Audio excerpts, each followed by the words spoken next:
Assalamualaikum warahmatullahi wabarakatuh. Alhamdulillahilladzi an'ama alaina bini'matil imani wal islam. Wassalatu wassalamu ala sayyidil anam sayyidina wa maulana Muhammadin wa ala alihi wa ashabihi wa man tabi'ahum bi ihsanin ila yaumil qiyamah. Asyhadu an la ilaha illallah al-munazzah minal jihati wal jismiyati waz zamani wal makan, wa asyhadu anna Muhammadan abduhu wa rasuluhu alladhi kana khuluquhul Qur'an. Faya ibadallah, usikum wa nafsi bitaqwallah, faqad fazal muttaqun. Insyaallah dalam kesempatan yang berbahagia ini kita akan lanjutkan ta'lim terkait dengan fikih muamalah, masih terkait pembahasan akad salam.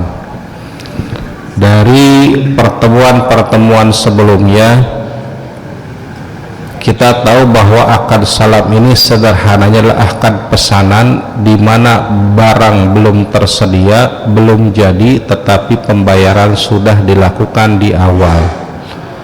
Artinya dari akad ini ada 5 prinsip yang harus dipenuhi terkait dengan akad salam. Yang pertama, prinsipnya adalah bebas dari riba. Barang yang diakadkan dalam salam tidak boleh barang yang terindikasi atau memiliki potensi besar menuju riba. Contohnya apa? Contohnya misalnya emas dan perak. Itu walaupun misalnya kita memesan emas ataupun perak tapi di situ belum tersedia, belum ready, maka uangnya tidak boleh diberikan di awal, tidak berlaku akad salam. Kemudian bebas dari riba juga yang namanya nanti ketika di akhir, maka siapapun itu baik penjual tidak boleh meminta harga tambahan dan pembeli tidak boleh meminta diskon, karena itu berpotensi adanya riba di dalamnya. Itu prinsip yang pertama. Yang kedua adalah prinsip keadilan, di mana dalam akad salam ini harus memberikan keadilan baik kepada si pembeli, yaitu disebut dengan muslam, dan juga kepada si penjual yang disebut dengan muslam ilaih. Prinsip keadilan ini tercermin dari adanya barang atau adanya nominal yang diserahkan kepada si penjual di awal, dan nanti barang tersebut diserahkan di akhir sesuai dengan kesepakatan, di mana keadilannya itu si pembeli mendapatkan barang, si penjual mendapatkan uang. Prinsip yang ketiga, di mana namanya salam ini pembayaran dilakukan di awal secara sekaligus, tidak dicicil atau tidak nanti. Maka ketika misalnya kita mau berbelanja akad salam, contohnya misalnya buah-buahan, buah mangga, ternyata mangganya masih belum ready, baru ditanam, lalu kita ingin beli, maka disitulah kita harus berikan semua harga kepada si penjual tanpa ada yang terhutang. Artinya hutangnya itu adalah milik si penjual. Maka dalam hal ini si penjual ya, karena belum memberikan barangnya, maka dialah menjadi pihak yang terhutang di sini si pembeli menjadi seorang pemilik piutang, di mana hutang itu harus dibayarkan nanti sesuai dengan kesepakatan. Ya, dan prinsip yang berikutnya adalah prinsip kepastian. Kepastian apa? Kepastian terkait dengan harga, bahwa harga tidak boleh berubah. Disepakati harganya misalnya mangga tadi 10.000 sekilo, ya sudah 10.000 dibayarkan. Berapa nanti yang jadi yang mau dibeli, misalnya 1 ton, maka 10.000 kali 1.000 kilogram, berarti kurang lebih 10 juta dibayarkan kepada si penjual. Pun si penjual memberikan kepastian kepada si pembeli, barangnya tadi misalnya yang akan tersedia 1 ton, jenisnya misalnya mangganya arum manis, kan? Ya, cirinya seperti ini, ya. Kemudian lagi kepastian terkait dengan waktu penyerahan barang tersebut, kapan, dan termasuk tempat di mana nanti akan diserahkan barang tersebut. Harus ada kepastian. Dan prinsip yang terakhir, yang kelima, adalah bahwa di sini kepemilikan barang tersebut mutlak milik si penjual, bukan milik orang lain, Pak. Saya nggak punya barang, tapi Pak Haji Soleh punya barang. Tadi kebun mangga. Tapi saya di sini mengaku-ngaku menjadi seorang penjual. Itu yang tidak boleh. Disebutlah dengan bai'ul fuduli. Statusnya gimana? Statusnya tergantung izin daripada pemilik barang aslinya. Kalau pemilik barangnya mengizinkan, maka sah jual belinya. Cuman harga sepenuhnya menjadi milik Pak Haji Soleh, bukan milik saya. Tidak ada keuntungan yang boleh saya ambil. Karena apa? Karena saya bukan pemilik barang.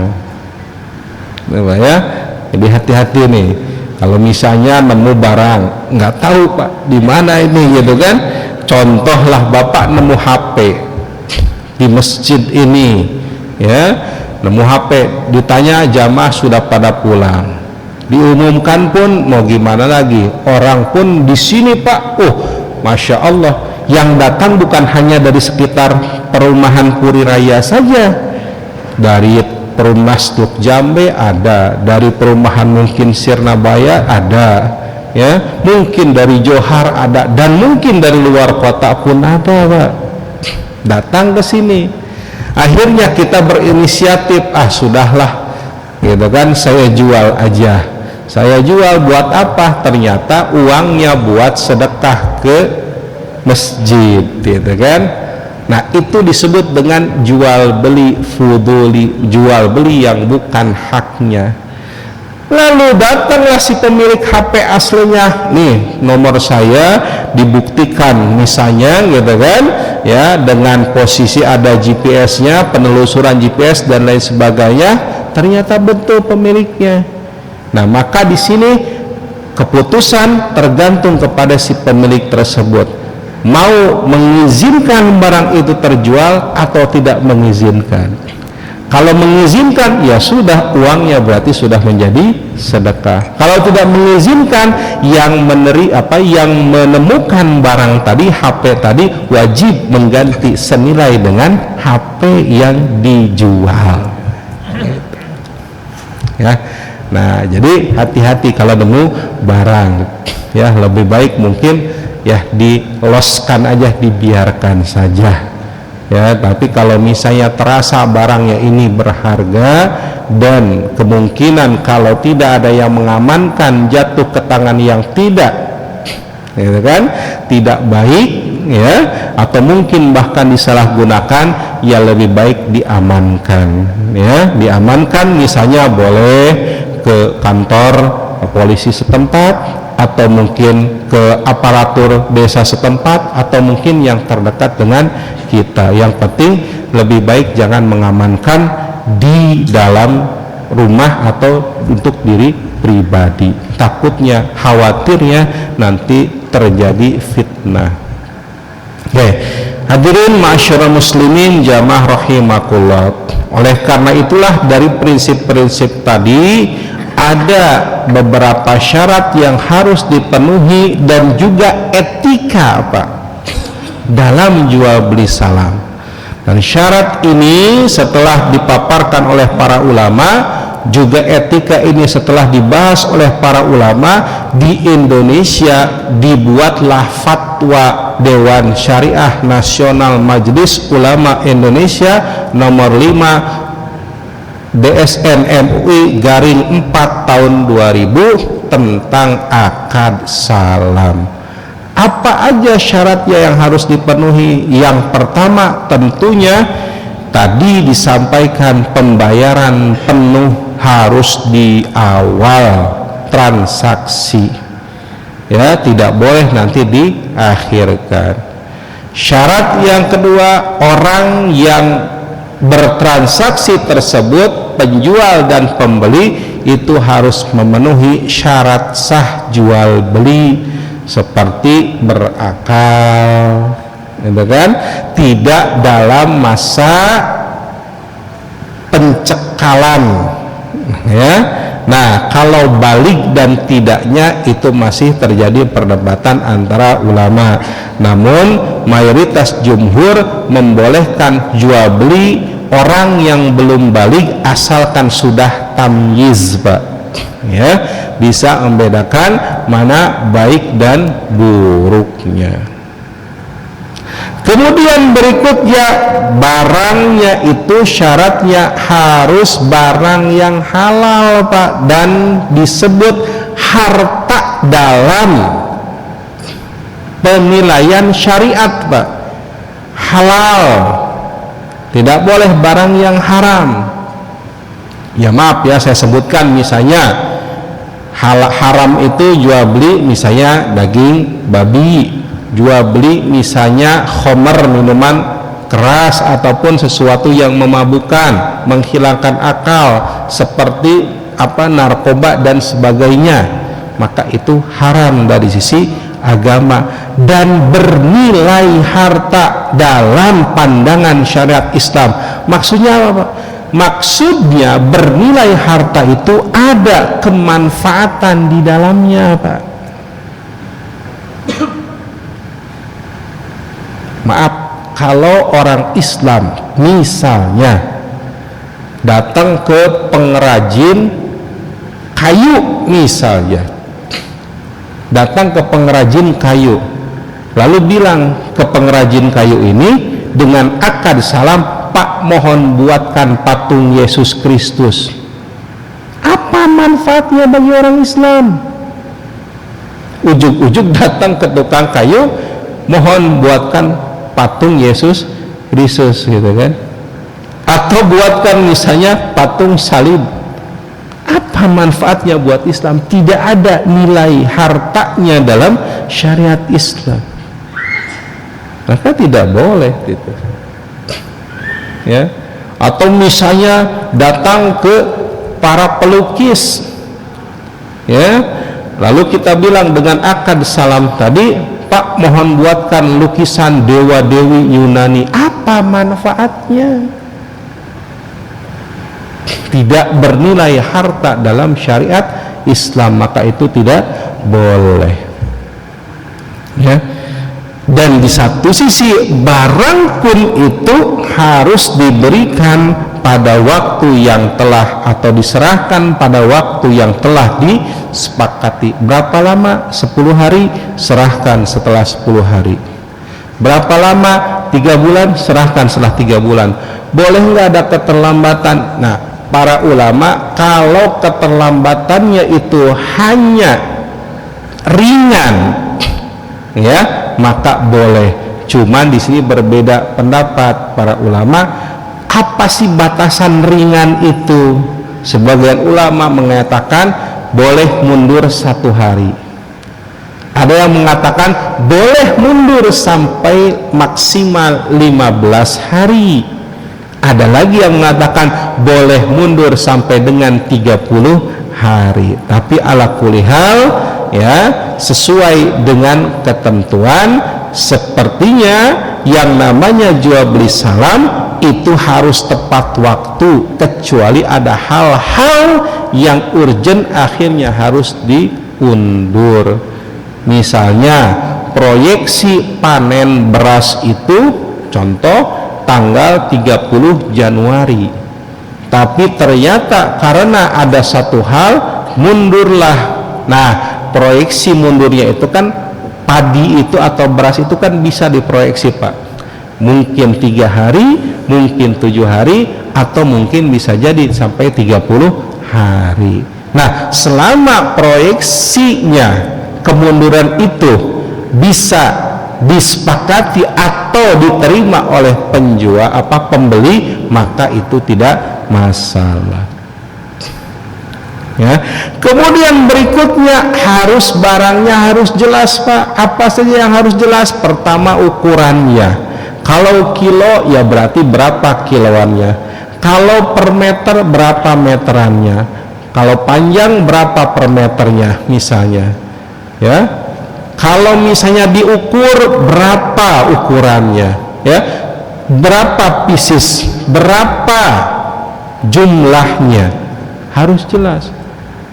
Sifatnya harus dikatakan ini sifatnya seperti apa. Kalau mangga misalnya ya, ini mangganya arum manis kah, atau mungkin mangga kueni kah, atau misalnya mangga golek kah, atau mangga Indramayu atau apalah gitu kan, harus dijelaskan sifatnya. Dan juga harus tampak wujudnya. Oh iya, ini nih kalau mangga kueni, oh orang ini Pak fotonya mangga kueni, ini fotonya harum manis, ini misalnya gedong gincu dan lain sebagainya. Harus jelas wujudnya. Dan syarat yang berikutnya adalah di mana tempat penyerahan barang tersebut. Apakah di pasar, apakah di rumah, ataukah di sawah, di kebun, ataukah di mana, harus ditentukan. Jangan nanti aja lah, gampang lah tempat, enggak bisa. Harus ditentukan di awal. Nanti saya serahkan ke rumah Bapak, misalnya di Puri, Teluk Jambe, Blok B, nomor sekian, RT-nya misalnya kalau tahu RT-nya, patokannya Masjid Puri Raya, sebelah kanan dan lain sebagainya. Nah, itu adalah jelas terkait dengan tempat penyerahannya. Etikanya apa? Tentunya pertama harus bersikap jujur dan amanah Pak. Tidak ada yang disembunyikan. Mangga yang dijual mangga gedong ya sudah sebutkan. Kalau tidak ada mangga gedong ya jangan diada-adakan. Kalau tidak sanggup Pak maksudnya, ya, kecuali kalau Bapak sanggup mengadakan mangga gedong itu, padahal Bapak tidak menjual, Bapak hanya menjual misalnya mangga arum manis. Tapi kalau Bapak sanggup mengadakan, nggak ada masalah. Jangan sampai nanti Bapak justru ketika di akhir Bapak tidak sanggup. Nah, ini kan yang banyak Pak, yang banyak kasus itu dalam jual beli pesanan itu iya dulu di awal, padahal nggak punya. Ketika mepet waktu baru kelabakan, akhirnya ya barangnya tidak sesuai spek, harga sudah diberikan, gitu kan? Nah, ini yang jadi permasalahan. Yang berikutnya, yang namanya pembeli tidak boleh menolak barang yang sudah tersedia atau yang sudah disiapkan jika alasannya mengada-ngada atau alasannya tidak jelas.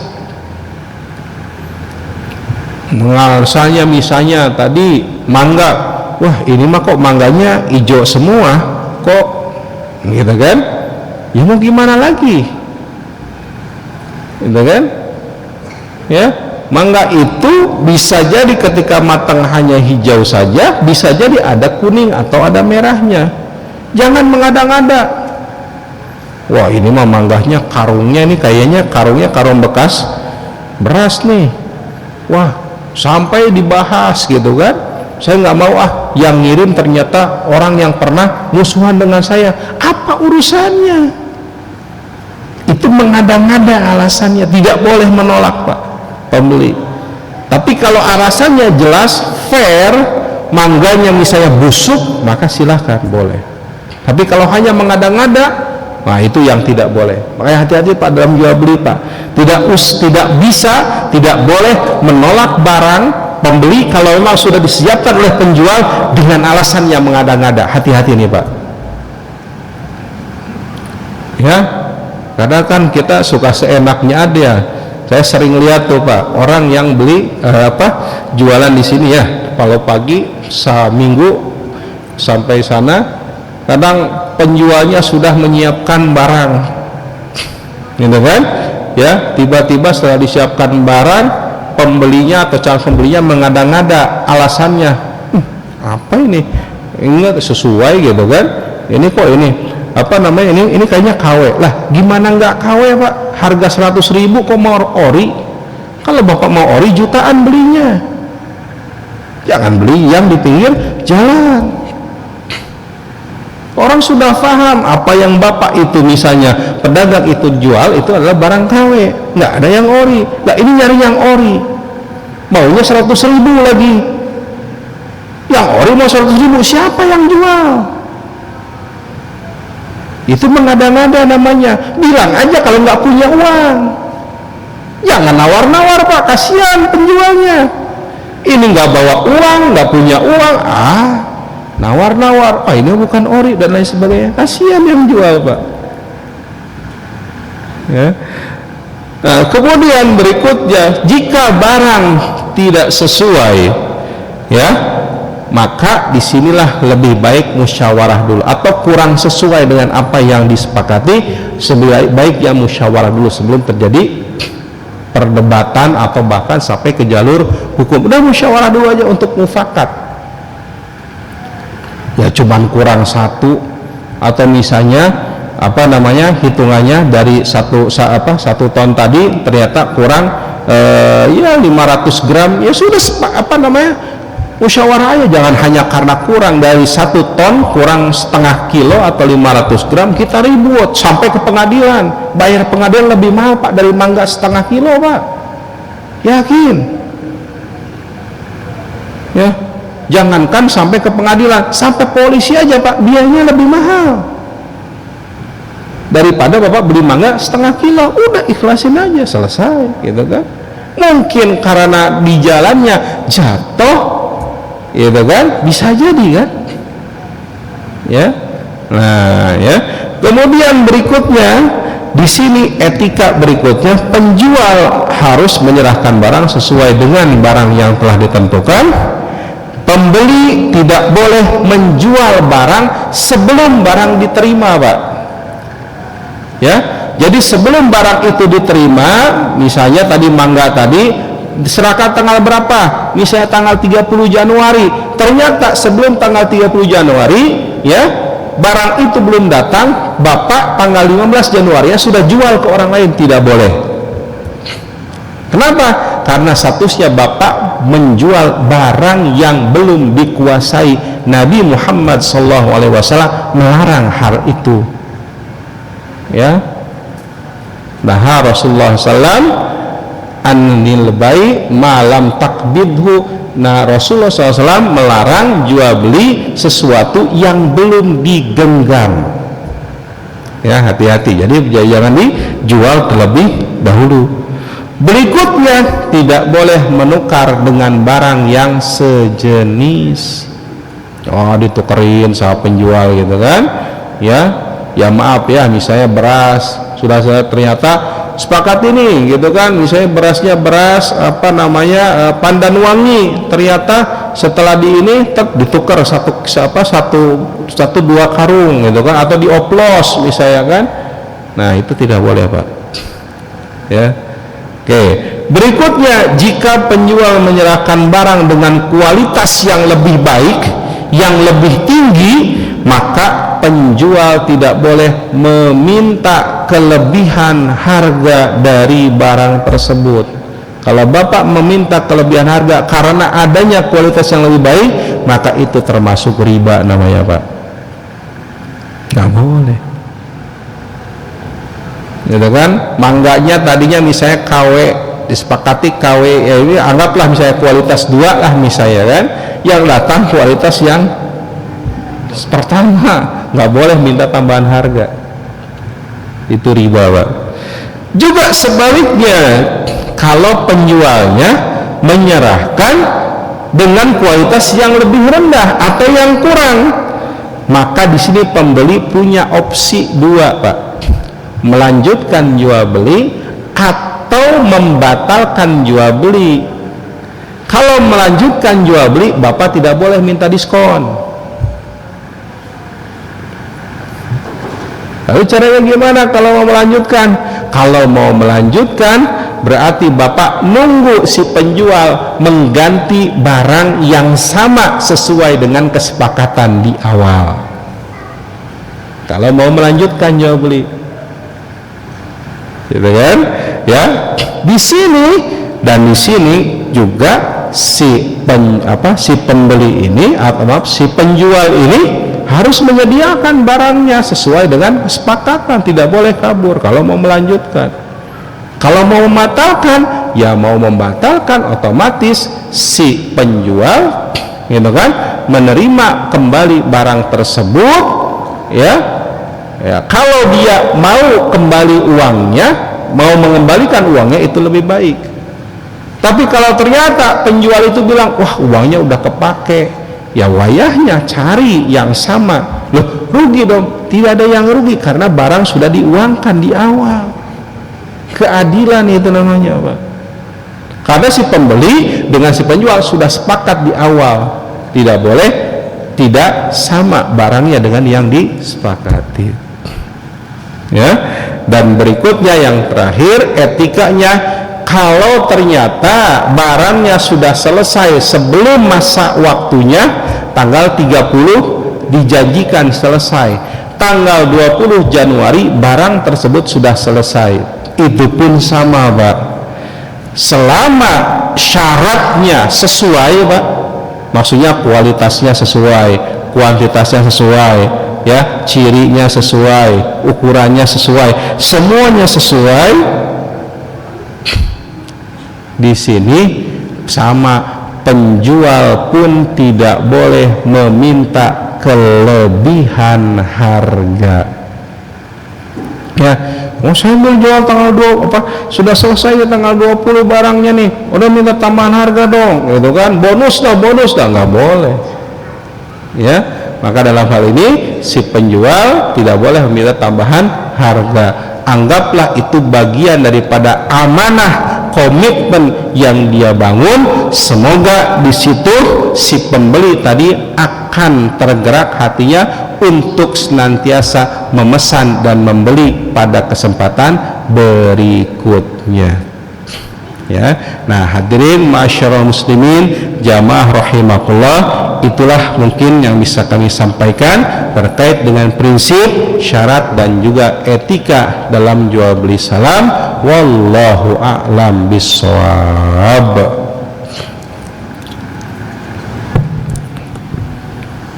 Jemaah, demikian tadi telah dijelaskan kemudian salam dari Ustaz. Semoga jemaah bisa mendapatkan pemahaman. Tapi bila ada yang ingin bertanya, kami persilahkan, Pak. Masalah penjualan salam, silakan belakangan.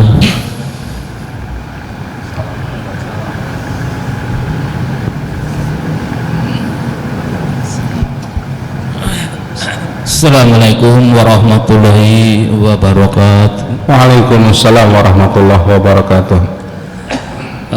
Saya mau minta penjelasan lebih lanjut, Pak Ustadz, terkait dengan transaksi sistem salam tadi. Tadi Bapak menjelaskan bahwa transaksi ini bisa berlaku bila mana tidak berpotensi riba. Ya. Contohnya tadi perak maupun emas. Iya. Nah, barangkali kami mohon itu penjelasan lebih lanjut kenapa potensi riba ada pada perak maupun emas. Barangkali itu aja. Assalamualaikum warahmatullahi wabarakatuh. Assalamualaikum warahmatullahi wabarakatuh. Lanjut, saya baca. Oke. Bismillahirrahmanirrahim. Bagaimana sebetulnya potensi transaksi riba dalam transaksi emas dan perak? Emas, Pak, ataupun perak, ya, itu adalah sesuatu yang dulu itu dijadikan sebagai alat tukar dan alat penentu nilai, ya, Pak. Kenapa dalam hal ini para ulama mengkategorikan potensinya sangat besar terjadi riba dalam emas dan perak? Karena fluktuasi harga yang tidak bisa dipastikan, Pak. Ya, kenapa saya katakan punten? Saya katakan tahun 2000 berapa per gram emas? Sekarang 2024 berapa per gram emas? Sudah 1.400.000, 500 bahkan, ya, kurang lebih, ya. Fluktuasinya itu luar biasa, Pak, ya. Fluktuasinya adalah luar biasa, sehingga kalau misalnya dalam jangka waktu dengan akad salam ini, jangka waktu tertentu, anggaplah 1 bulan, disepakati misalnya harga, contoh misalnya harga transaksinya 7.500.000, maka bisa jadi dalam 1 bulan ke depan justru bisa lebih tinggi dari 1.500.000, bisa lebih rendah dari 1.500.000, karena sangat cepat hitungannya, bukan lagi harian, Pak, emas itu, Pak, jam, bahkan mungkin menit, ya kan, harganya itu, Pak. Nah, itulah yang dikhawatirkan, ya, ada kerugian, ya, di salah satu pihak, baik itu penjual ataupun pembeli ataupun keduanya. Itu, Pak, yang pertama. Yang kedua, dalam emas ini, Pak, selain fluktuasinya harga yang luar biasa, ternyata emas ini, Pak, kalau kita lihat, gitu kan, dapat baginda Nabi Muhammad SAW itu, ya, mengkategorikan lah, saya katakan, emas ini sebagai benda ribawi, karena kalau misalnya yang namanya emas ataupun perak lah, saya katakan, dengan sesamanya, dengan sesama jenisnya itu harus setara, tidak boleh ada istilah, Pak, emas lama, emas baru, Pak. Harus sama timbangannya ini, harus sama timbangannya. Nggak boleh misalnya, loh, emas saya tahun 70 loh, emas kamu tahun 2024 kan, ya tetap aja nggak bisa, gitu loh. Nggak bisa namanya emas itu, ini emas tahun 60, ini emas tahun 2024, nggak bisa kayak gitu, Pak. Yang namanya emas, ya itu emas, gitu loh. Beda dengan rupiah, Pak. Rupiah tahun 60 mungkin dulu zamannya Pak Haji Soleh, gitu kan, ya, mungkin 1 rupiah berlaku, gitu kan. Sekarang mana ada 1 rupiah berlaku, Pak? Minimal 100, mungkin bisa sampai 1.000 rupiah baru berlaku. Nah, saking kuatnya emas ini, gitu kan, akhirnya baginda Nabi Muhammad SAW melarang transaksi emas dengan emas atau yang bersifat ribawi ini, Pak, kecuali dengan kondisi tunai, Pak. Tidak boleh nanti nunggu sampai beberapa hari atau bahkan dalam jangka waktu yang lama, Pak. Itu, Pak, alasannya. Wallahu a'lam bishawab. Mungkin untuk yang lain kami persilakan, ada yang ingin bertanya? Baik, Silahkan, Bapak.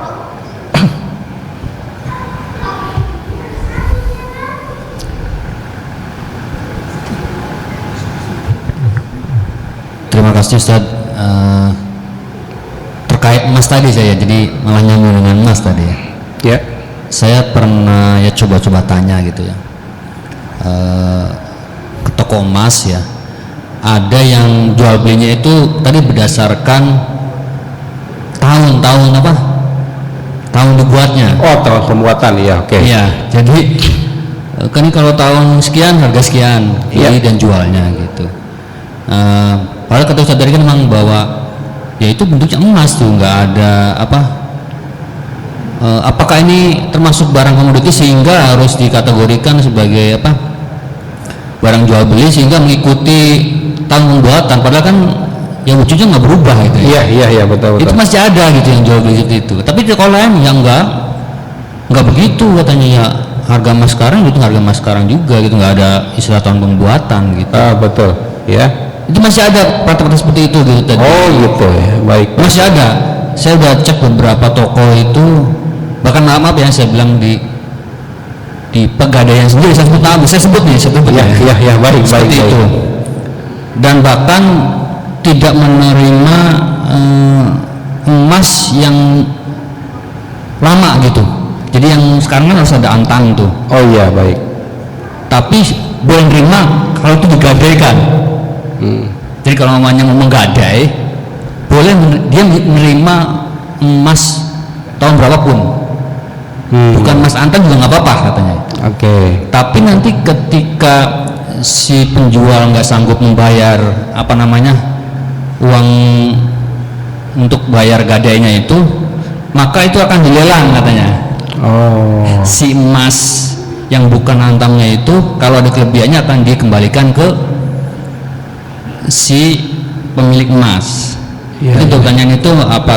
Mohon penjelasannya lebih lanjut. Terima kasih. Assalamualaikum warahmatullahi wabarakatuh. Oke, terima kasih Pak. Berbicara mengenai emas tadi yang sifatnya di beberapa ya bisa dibilang toko, contohnya misalnya lembaga Pegadaian tadi kan, yang membedakan antara emas lama dengan emas baru, yaitu memang jadi permasalahan tersendiri. Itu mungkin dalam hal ini, maaf, mungkin saya tidak bisa menjawab lebih lanjut, mungkin kebijakan perusahaan. Tapi kalau dalam sisi syariat Islam tidak bisa Pak, ya tidak bisa membedakan mana emas lama mana emas baru. Emas ya itulah emas bendanya. Mau zaman Nabi 1 dinar sampai dengan sekarang tetap dapat beli 1 ekor kambing gitu kan. 1 dinar loh ya. 1 dinar itu sekarang itu sekitar 4.500.000 Pak, kurang lebih. Sampai dengan sekarang itu masih bisa dapat seekor kambing. Nah inilah mungkin jadi permasalahan gitu kan. Di sini mungkin ya kebijakan perusahaan dalam hal ini, mungkin asumsi saya, analisa saya, karena mungkin ada masa berlakunya di emas itu. Ketentuan di perusahaan ada periodenya, masa berlaku tahun sekian, mana emas yang sifatnya masih bisa digunakan, mana emas yang tidak bisa digunakan. Nah ini jadi problem. Sebetulnya tidak bisa, kalau emas itu adalah benda yang sifatnya universal Pak, tidak bisa dibedakan, gitu kan? Ya, itu yang pertama. Yang kedua, bagaimana misalnya kalau misalnya emas ini tadi gitu kan, anggaplah misalnya digadaikan, kalaupun boleh itu emasnya sifatnya adalah emas yang lama ini digadaikan, ya pada dasarnya ini yang jadi permasalahan tuh dalam hal pegadaian di Indonesia ini, maaf saya katakan masih banyak juga salah kaprahnya Pak, gitu kan. Gadai itu Pak sebetulnya bukan transaksi jual beli, bukan transaksi utang piutang, tetapi adalah transaksi amanah. Saya akan membayar hutang saya, nah jaminannya emas ini. Bukan berarti serta-merta ketika saya tidak bisa bayar, emasnya langsung dijual, nggak bisa. Itu salah kaprah Pegadaian. Namanya gadai itu kalau misalnya suatu saat tidak bisa bayar, anggap misalnya emasnya jangan langsung dijual, tapi tanyakan dulu, Pak kapan mau bayar utangnya? Bapak sudah jatuh tempo, ini ada emas sebagai amanah dari Bapak. Ya sudah, kalau begitu tinggal opsinya, apakah si peminjam tadi mau menjual sendiri atau menjual kepada si penerima gadai itu. Karena apa? Maka yang namanya gadai dalam Islam itu disebut dengan rohan itu adalah disebut wathiqatun bidzimmah, yaitu adalah kepercayaan amanah sebagai bahwa saya janji akan melunasi hutang saya, jaminannya adalah emas ini. Maka ketika ada sesuatu yang digadaikan, nilainya mau sama, mau lebih besar, mau lebih kecil, maka itulah yang disebut dengan gadai. Faktanya di Indonesia atau seluruh dunia, saya katakan yang namanya menggadaikan itu barang yang digadaikan harus lebih mahal daripada nilai pinjaman. Tidak bisa kayak gitu Pak dalam syariat Islam. Ya, Nabi Muhammad pernah menggadaikan baju zirahnya, baju perangnya Pak, dengan berapa? Dengan 30 kurang lebih lah ya, 30 kalau 30 ritel gandum, kalau dikilokan itu sekitar 4 kilo atau 5 kilo setengah lah, gitu kan? Apakah setara? Baju perang mahal banget Pak zaman dulu, digantikan dengan beberapa kilo gandum, nggak sebanding. Tapi di satu sisi juga terkadang para sahabat menggadaikan sesuatu nilainya lebih rendah daripada nilai pinjamannya. Nah ini yang harus kita luruskan terkait dengan pegadaian ini Pak. Ya mudah-mudahan nanti ada waktu membahas terkait dengan rohan atau gadai dalam syariat Islam. Wallahu a'lam bishawab. Masih ada waktu 4 menit. Mungkin ada yang masih ingin bertanya. Pak Masykur.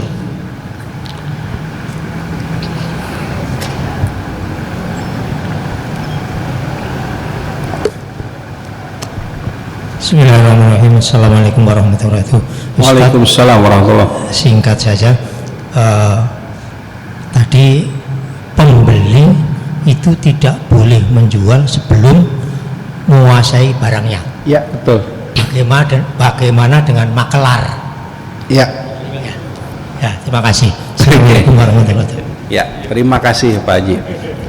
Status maklar dalam bahasa Arab disebut dengan simsar. Simsar itu adalah maklar, orang yang menyambungkan, memediasikan antara penjual dengan pembeli. Statusnya gimana? Maklar ini Pak, pada dasarnya kalau kita tinjau secara syariat, akadnya bukan antara jual beli, tetapi adalah akad perwakilan. Saya mewakilkan kepada simsar, wakil tadi yang statusnya maklar tadi, untuk menjualkan sebidang tanah di kota Anu, nilainya sekian. Wakil itu ada dua kemungkinan, ada wakil mutlak, ada wakil muqayyad. Apa bedanya? Wakil mutlak itu ketika Pak Haji Soleh bilang, saya Ustaz silahkan jualkan tanah saya, di ini sertifikatnya, semuanya berarti kehendak saya Pak, mutlak. Mau saya harganya 1 juta, mau 5 juta, mau 10 juta, terserah saya. Yang penting nanti ke Pak Haji Soleh misalnya 500.000 misalnya, gitu kan. Ya itu kan mutlak kan ya. Tapi kalau muqayyad dipatasi, Ustaz silakan jual tanah saya, luasnya misalnya 1 hektar, per meternya 1 juta rupiah, maka saya tidak boleh keluar dari harga tersebut ya. Maka saya harus menjualkan 1 juta dengan tanah 1 hektar tadi, dan sedikit pun saya tidak dapat apa-apa mengambil harga dari tersebut. Saya mau melebihkan itu tidak boleh, tetapi saya berhak mendapatkan ujroh, namanya Pak, fee, gitu kan. Tapi ujroh tersebut bukan diserahkan di awal, disebutkan di awal, buat Ustadz nanti sekian persen, atau misalnya nominal gitu kan, 2 juta misalkan, nggak masalah ya. Nah yang jadi masalah sekarang ini Pak, maklar itu yang tadi saya katakan sebetulnya sah sebagai wakil daripada si penjual. Masalahnya maklar ini ngemaklarin lagi, maklar lagi, punya maklar anak buah, punya lagi anak buah, terus layarnya sampai 10 orang LSM datang Pak ke rumah kita Pak, masing-masing minta bagian 2,5%. Lah kita satu orang 2,5% kali 10 orang 25%, lah kita dapat apa? Itu yang jadi masalah. Iya nggak? Kalau hanya wakil maklar hanya satu orang saja, silakan, gak ada masalah. Tapi harus jelas, saya sebagai wakil. Apa buktinya? Nih, hitam di atas putih. Saya wakil Pak Haji Soleh untuk menjualkan tanah beliau senilai sekian sekian sekian. Ini buktinya. Faktanya sekarang Pak, maklar lagi, maklar, anaknya maklar, cucunya maklar, terus gitu kan. Itu yang haram. Dia tidak punya barang, tapi dia punya harga, bahkan ngambil untung lebih gede daripada yang punya barang. Ini Pak yang haram dilakukan. Ya, hati-hati ya, karena faktanya di sekitar kita ini makin banyak Pak ya hal-hal seperti ini. Wallahu a'lam bishawab.